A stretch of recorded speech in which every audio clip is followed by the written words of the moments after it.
ก็ต้องกราบสวัสดีพี่น้องปองป่ายสุขคนเนาะมื้อนี้ก็มาพบกับสายต่ออีกแล้วเนาะมื้อนี้เฮาก็สิมาสุ่มกิจกรรมใหม่เนาะปังมีสูตรใหม่พอดีเนาะเดี๋ยวสุ่มกันเลยเนาะมื้อนี้ก็สิมาวอร์มแบบสูตรใหม่ก่อนน่ะโอ้ยเนาะแบบสุ่มสูตรใหม่ก่อนอุ้ยสิหน่อยบ่ด้วยเข้ามากับอย่าลืมกดไลค์กดแชร์กด Subscribe หน่อยเด้อปาทีนึงได้บ่ได้โอ้ยบ่ได้เลขน้ำโซกับบักหลายๆอุ้ยบ่ได้หยังเลยบาทที่2ได้บ่อุ้ยบ่ได้92อุ้ยบ่ได้ที่เบอร์อุ้ยบ่ได้ที่เบอร์บ่ได้ที่เบอร์บ่ได้ขี่มันตกออกที่เบอร์ทาแรบ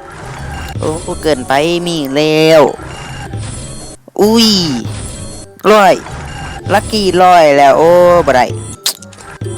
เกินไปไหนมา2บัตรซุ่มไปซุ่มอุ้ยบ่ออกซุ่มโอ้เกินไป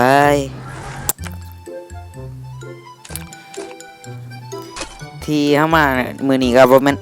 มาซุ่มสูตรใหม่เนาะมีอีกกิจกรรมหนึ่งกิจกรรมมาใหม่พอดีเดี๋ยวมาลินให้เบิ่งเลยเนาะลินกิจกรรมใหม่หั่นนะแบบตอบคำถามหั่นนะปริศนาอสูรจันทาโลหิตเนาะชื่อนะนี่คำถามที่1มาตัวละครใดแล่นไวที่สุดก็เคนลี่เนาะเคนลี่ถือกดไปตัวละครใดรวยที่สุดรวยเคโรลีนตัวละครใดมีปุ่มเล่าเกี่ยวกับความแค้นราฟาเอลเนาะตัวนี้ก็ราฟาเอลคือเก่าเนาะสังหารเงียบนี่ตัวนี้ก็เลือดค่อยๆเนาะวีได้หาซิปมาเลยเดี๋ยวบัตโก้เนาะลิน2-3 มือก็น่าสิได้แล้วได้กล่องซูมปืนสก้านะสก้าเหลืองสก้าสกินมาใหม่หันที่เข้ามากับว่าแมนมากิจกรรมนี่หรอกเดี๋ยวหาก่อนเดี๋ยวใส่วะเอ้าในนี้ไปใส่บ่เห็นเดี๋ยวเอามาดูนี่อุ้ยเดี๋ยวใส่วะนี่กิจกรรมตัวนี้นี่กิจกรรมตัวนี้เลยเข้ามาเนาะนี่เขาก็สิมาปรุงเลยตอนนี้ก็อยู่กระทะเล็กอยากได้กระทะไดมอนด์บ่เว้าหลายเจ็บคอกดไปโหลด30เพชรได้บ่อุ้ยบ่ได้บ่ได้อีหลียังมันอยู่กระทะเล็กเนาะเพราะว่ากระทะเล็กมันยังบ่ได้ของยังหลายกดไปเปิดกระทะได้บ่โอ้ยมันบ่อัปเกรดให้วะมันต้องอัปเกรดขั้นสูงบ่ตัวซีซั่นก่อนๆนั้นเคยลินอยู่อัปเกรดได้โคมันไวเกลือเบิดบ่มีปิงนัวเกินไปบ่ได้หยังเลยกดไปก็บ่ได้หยังกดไปเปิดกระทะโอ้ยบ่ได้กดมาสก้าคิวบิดเลิฟเปิดกระทะได้อีหยังคือเก้าเหลือ300เพชรแล้วจังหวะนี้กดไปได้อุ้ยบ่ได้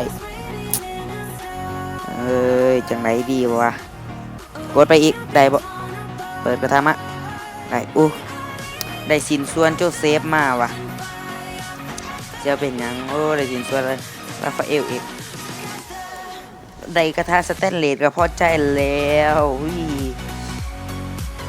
เดลี่อยากได้กระทะต้องครับ อัปเกรดได้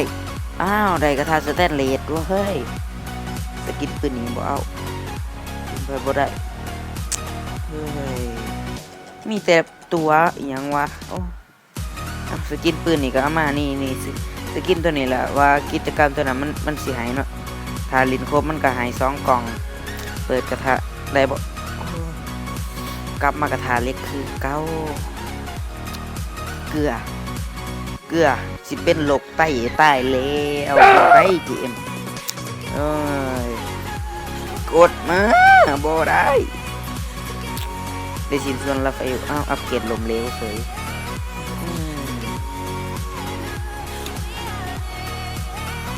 กระทะแจกเกลือ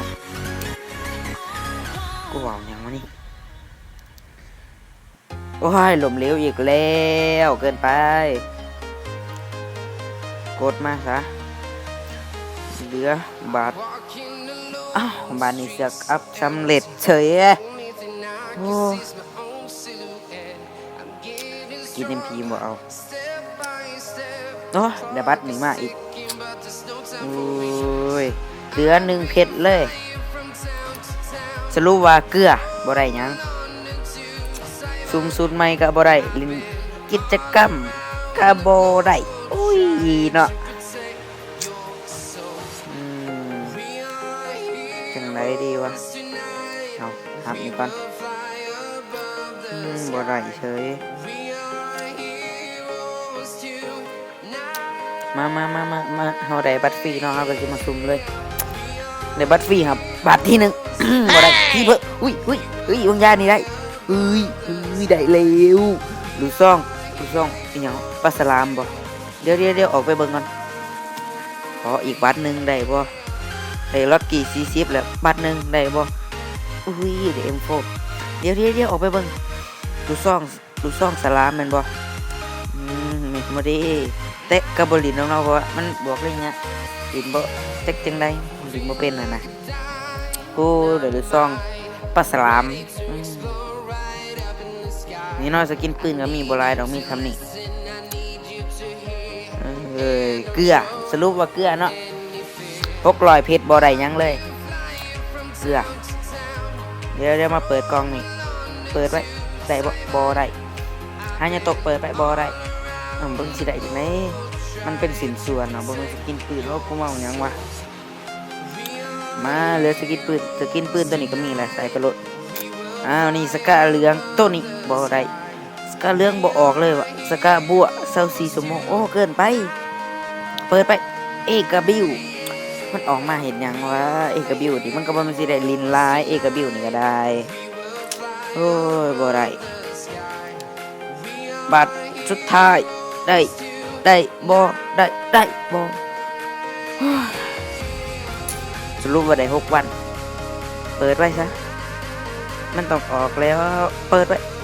พี่ก็ศูนย์มันยังวะบ่ได้ดินเลยพี่ก็ศูนย์นี่เคก็สิเหมือนแล้วได้มา6วันเนาะก็เรื่องละเรือน1วันสิเหมือนแล้วบ่ได้หยังเลยเกลือตา